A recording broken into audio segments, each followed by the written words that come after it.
Welcome to the channel. In this video, I'm going to talk about Mandalorian Season 3, Episode 1, and this is my review. We are an official trade spur of the Hydean Way. Congratulations. We've got a construction boom going on in the city. The Belters are mining the asteroid fields at the edge of the system. There's a lot of money to be made on Navarro. I can see. I can set you up with a prime tract right over by the hot springs. You and the little one, you can settle down, you can hang up your blaster, live off the fat of the land. Come, I want to show you something. So overall, this is a good start to this season, but there are already some issues and concerns here in this episode that I want to talk about and discuss in this review. And this is going to consist of the negative points and the positive points. And let's go ahead and start with the negative points. Now, the episode brings back the idea of bringing back IG-11, which is pretty concerning. Yes, he's a great character, a fan favorite, but why can't they just create new great characters like in Season 1 with IG-11 and Quill? And the worst thing about it is that they're bringing in sequel characters to bring IG-11 back to life. That's not a good sign, seeing sequel characters in The Mandalorian, especially with all the animosity that we are seeing with Lucasfilm and the Star Wars fandom right now. Yes, this is not Babu Frick, just more of his species here trying to bring back IG-11. There is no direct plot line with the sequel trilogy, but seeing these side characters is unfortunate because it says that they're setting things up in the same timeline as the sequels. At this point, I'm not fully invested. I'm just kind of going with the motions. I'm just reviewing it as they come out. I'm not as excited as I would want to be for a show that I would love or really like something recently that I watched, like Cobra Kai, the last season that came out. I was really excited for that. I binged that whole show in 2 days.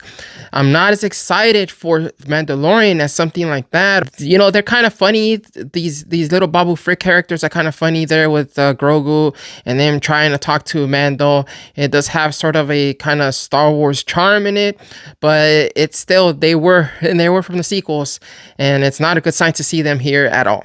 Let's move on. There's a contradiction when the armor is talking to Din and tells him it's hopeless for him to regain his honor as a Mandalorian, that there's no point in going to Mandalore. There are no mines in Mandalore or anything like that where he can go and get his honor back. But in the Book of Boba Fett episode with Mandalorian Paz Vizsla and the armor, she is telling Mando that he needs to go to Mandalorian and regain his honor. But here she says the other thing. So I don't know if they just rewrote this and ignored what was in Book of Boba Fett, knowing that probably people did not watch that show and are just watching directly from Season 2. But it's still a contradiction. Speaking of which, on that episode in the Book of Boba Fett, compared to this entire episode of Season 3, that episode where Mando just cuts up these guys in this, meat factory, and then he meets up with Paz Vizsla and the armor, has more grit and more gravitas than this first episode of Season 3.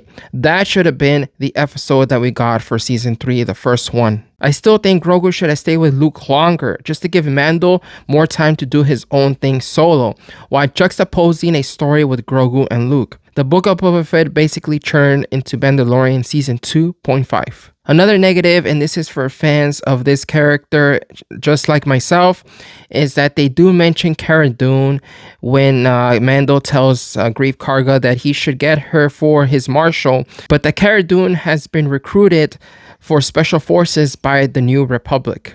And this is just the storytellers here telling us that we will not see Cara Dune anytime soon, that she's away somewhere else in the galaxy doing that. And so far right now the story is when Mandalorian and Mandalore, and we will not see Cara Dune right now. But never say never. I would like to see her back. Maybe there are some surprises in the future in store, but then again, Gina Carano, she probably will not want to work with Disney or Lucasfilm again after what happened to her and how they treated her there.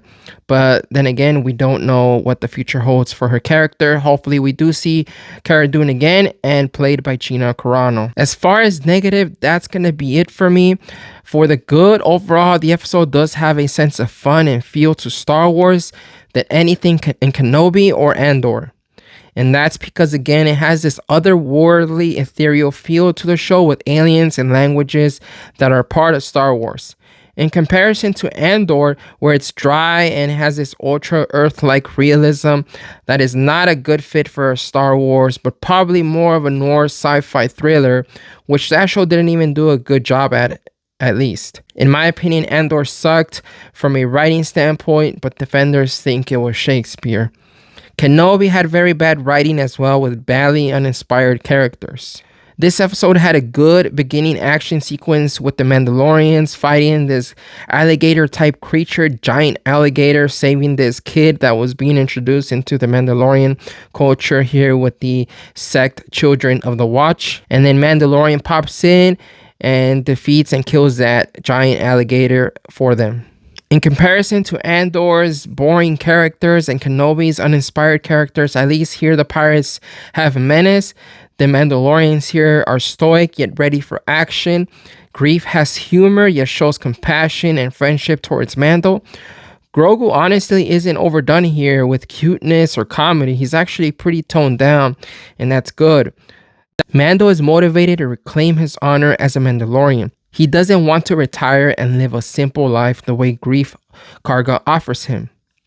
Mando wants meaning and purpose in his life, and it's through regaining his honor that he wants to do that. That's fair enough and good motivation for this character. It's better than anything that we have gotten in Andor or Kenobi. There's amazing visuals in the space dogfight that we saw later on in the episode. I'm a big fan of space battles and space dogfights in Star Wars, so this was really cool to see in the first episode. I'm guessing these pirates will show up later in the season. I thought that they would be led by Hondo from Clone Wars and Rebels here. Hopefully they have Hondo come up later in the season, join up with Mando and fight these pirates. It would be really cool to see him in this show. So the rating I'm going to give for this episode is going to be a watch it now, and only because it's nice to see these characters back. It's a very generous rating that I'm giving this episode, but if episode 2 is about the same as this episode, I would not be as generous. I would probably give it a wasting time watch, or if it's worse, I'll give it a skip it, because overall right now what we need is this series to pick up. We don't need the same thing from Book of Boba Fett or Kenobi or Andor, where we have these meandering slow episodes. Right now this needs to pick up. The slow moments are nice in this episode, but I feel these are more appropriate for later episodes to kind of make it feel like an act 2 of this season. Act 1 needs to pick up the action, the story. We already saw some moments here, character moments here in this episode, but we need to get the story moving forward with Mandalorian on Mandalore. There's issues here. There's a lot of highlights too with the space dock fight. Just seeing these characters back. Some good moments with Greek Karga and Mandalorian. And Grogu was a lot more toned down in this episode than what I thought he would be. He is not just being used for comedy bits or anything like that. Yes, there's a few moments here and there, but it's not overdone. So that's fine. So I'll give it a pass, and I'll give it a watch it now. Check it out. If you're a Star Wars fan, you want to see something that's way better than that's been going on lately with Star Wars, it's worth your time just this once, and we'll see. I'll let you know how I feel about episode 2. I'm not as excited as this as I want to be, as something like I watched recently, like the last Cobra Kai season. But because I was really excited for that, I binged it and everything like that. I don't have that same excitement here, and I'm saying that as a big, huge Star Wars fan. I want to be excited for this, so hopefully we get some exciting storylines. We don't need to have like member berries or other characters come in, from established characters come in to make it exciting. Disney, Lucasfilm, what you need to do is you need to have excellent writing and very compelling and engrossing storytelling. So hopefully we have that in this season. So that's gonna do it for this review. Go ahead and like this video if you like it, and subscribe if you want to see more Mandalorian reviews on this channel. In the meantime, I'll see you guys next time, and may the Force be with you.